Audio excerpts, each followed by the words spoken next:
I wasn't a big Dylan fan when I was growing up, so that came quite late.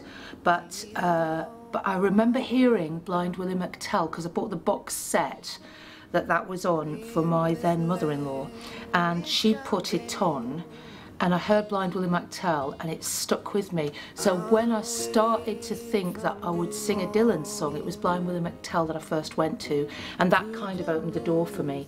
And that's quite interesting, because in Dylan's history, that was a song that he put to one side.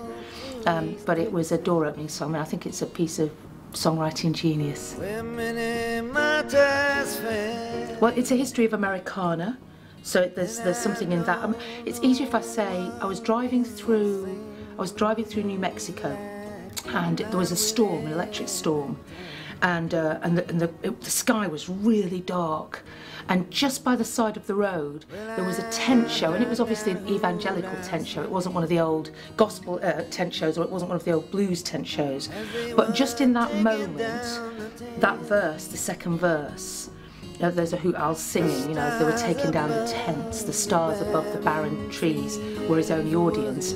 Just in that moment, there was a whole connection for me. He paints the reality of a certain kind of America that I don't know whether he sees it or he feels it, and it's real.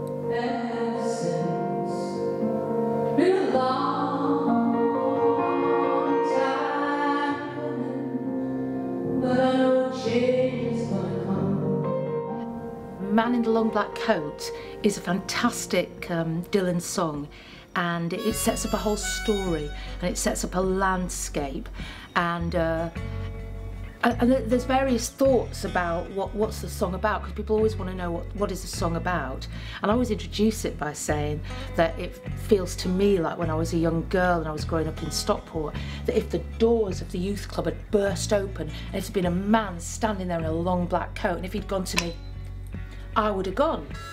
We never stop having music moments. We never ever stop. People who care about music think in music. Why would you think in anything else?